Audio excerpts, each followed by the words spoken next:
नमस्कार। मैं डॉक्टर सरवण सैनी, सहायक आचार्य श्री राधेश्याम आर मुरारका राजकीय महाविद्यालय नवलगढ़।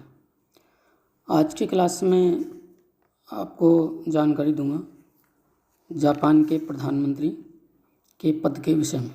यानी आज अपन जापान के संविधान का जो एक महत्वपूर्ण टॉपिक है, जापान का प्रधानमंत्री, उस पर चर्चा है वो करेंगे। तो जैसा कि आपको पता है, जापान एक एशिया का देश है जहाँ संसदीय शासन प्रणाली है और ऐसा भी माना जाता है कि एशिया महाद्वीप में सर्वप्रथम संसदीय शासन प्रणाली की स्थापना जापान में हुई। संसदीय शासन प्रणाली होने के कारण जापान में दोहरी कार्यपालिका है, एक नाममात्रिक कार्यपालिका और एक वास्तविक कार्यपालिका। नाममात्रिक कार्यपालिका की भूमिका का निर्वाह जापान का सम्राट करता है और वास्तविक कार्यपालिका के रूप में वहाँ का प्रधानमंत्री और मंत्रिमंडल होता है। यानी शासन की शक्तियों का प्रयोग वास्तविक तौर पर वहाँ प्रधानमंत्री और मंत्रिमंडल सामूहिक तौर पर करते हैं। यहाँ उल्लेखनीय बात यह भी है कि मंत्रिमंडल चूँकि प्रधानमंत्री के अधीन होता है, इसलिए वास्तविक रूप से शासन की इन शक्तियों का प्रयोग प्रधानमंत्री ही करता है।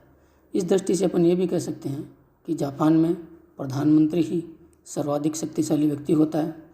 प्रधानमंत्री की भूमिका संपूर्ण शासन प्रणाली में निर्णायक होती है और प्रधानमंत्री ही संपूर्ण शासन व्यवस्था की धुरी है वो होता है, वही संपूर्ण शासन व्यवस्था का केंद्र है वो होता है।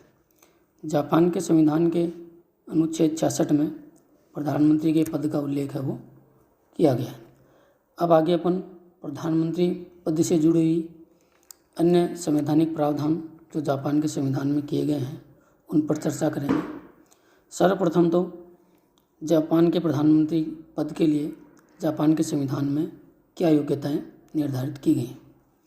तो जापान के संविधान में जो प्रधानमंत्री पद के लिए 2 योग्यताओं का उल्लेख किया गया है, यानी जो व्यक्ति ये 2 योग्यताएं रखेगा वो जापान का प्रधानमंत्री बन सकता है। पहली योग्यता है कि वह डाइट का सदस्य होना चाहिए, यानी जो डाइट का सदस्य होगा वही प्रधानमंत्री बन सकता है। और डाइट क्या है? जापान की संसद को ही डाइट कहा जाता है और डाइट के 2 सदन हैं, निम्न सदन और उच्च सदन। इसका अर्थ ये है कि जापान की डाइट के किसी भी सदन का सदस्य है वो जापान का प्रधानमंत्री बन सकता है। निम्न सदन का सदस्य भी बन सकता है और उच्च सदन का सदस्य भी बन सकता है। प्रधानमंत्री पद के लिए दूसरी योग्यता होती है वो ये है कि जो भी उम्मीदवार है उसका असैनिक होना अनिवार्य है। असैनिक होने का मतलब ये है कि जापान में सेना से जुड़ा हुआ कोई भी व्यक्ति या कोई भी सेना का अधिकारी या पूर्व सेना का अधिकारी जो है वो जापान में प्रधानमंत्री पद के लिए अयोग्य है वो होता है। तो ये तो हो गई प्रधानमंत्री पद के लिए योग्यताएं। अब प्रधानमंत्री की नियुक्ति, यानी प्रधानमंत्री की नियुक्ति है वो कौन करता है। जापान के संविधान के अनुसार वहाँ प्रधानमंत्री की नियुक्ति जो है वो सम्राट के द्वारा की जाती है, लेकिन यहाँ महत्वपूर्ण बात यह है कि प्रधानमंत्री की नियुक्ति में सम्राट के स्वयं के विवेक का कोई महत्व नहीं होता। वहाँ आम चुनाव के बाद डाइट के दोनों सदनों के द्वारा मनोनीत व्यक्ति को ही सम्राट है वो प्रधानमंत्री नियुक्त करता है। यानी सम्राट के द्वारा प्रधानमंत्री की नियुक्ति से पूर्व उसका मनोनयन है वो डाइट के द्वारा है वो किया जाता है। इसको अपन ऐसे भी कह सकते हैं कि डाइट के दोनों सदनों के द्वारा मनोनीत व्यक्ति को ही जापान का सम्राट प्रधानमंत्री नियुक्त है वो करता है। तो यहाँ प्रधानमंत्री की नियुक्ति में सम्राट के स्वविवेक का कोई महत्व वो नहीं रहता।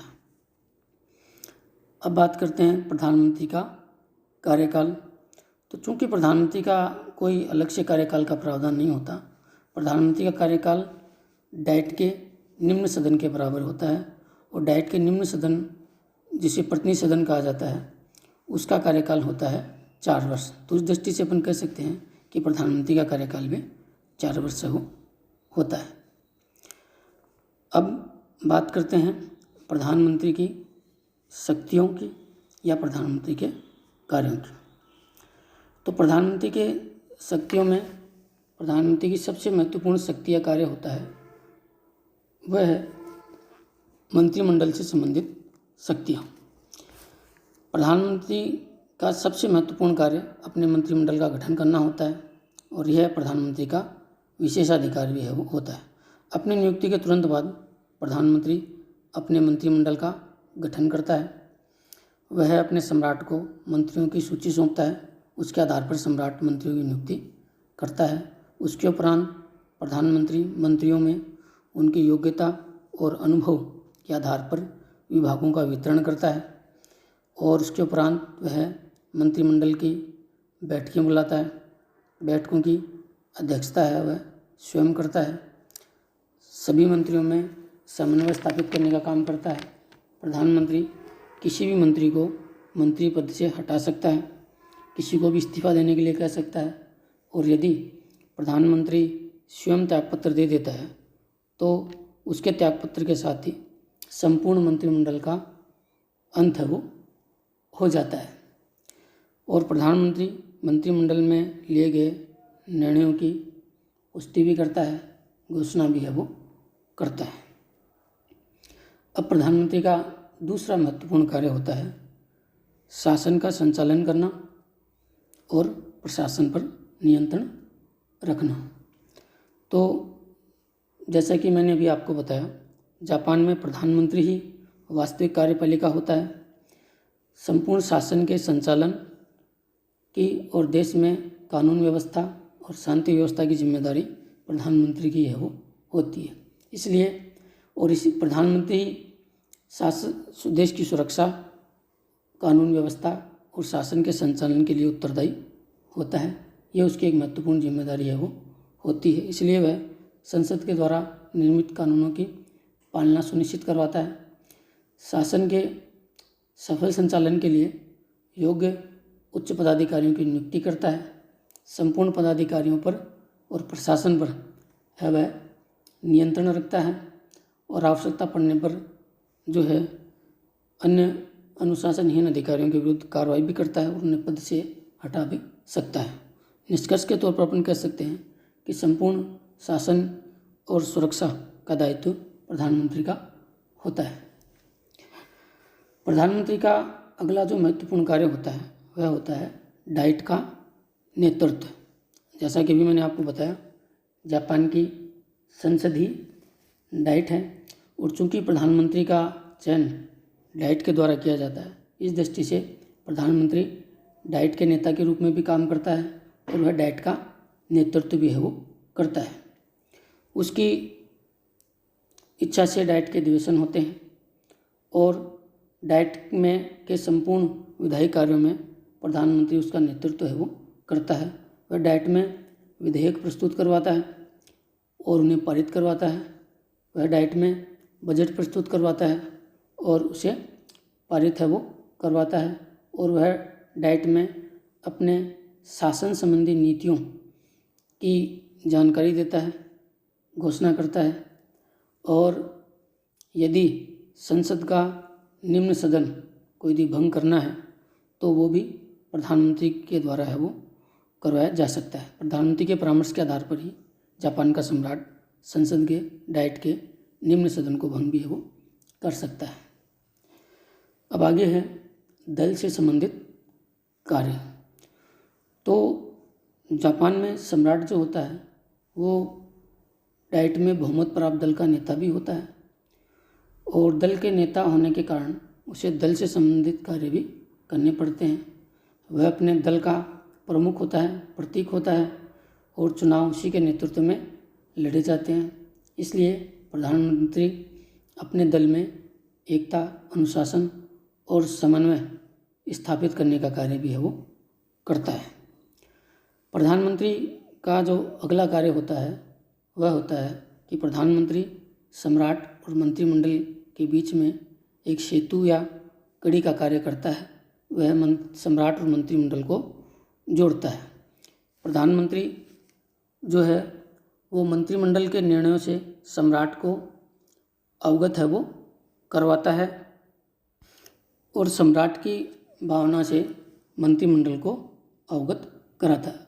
अर्थात सम्राट प्रधानमंत्री जो है वो सम्राट और मंत्रिमंडल को जोड़ने का काम करता है, उनके बीच में सेतु का काम करता है। और अंत में है विदेश नीति का संचालन और निर्धारण। प्रधानमंत्री का जापान की विदेश नीति को निर्धारित करने का कार्य भी होता है। विश्व व्यवस्था में, अंतर्राष्ट्रीय संगठनों में जापान की क्या भूमिका होगी, यह तय करने का दायित्व प्रधानमंत्री का यह वो होता है।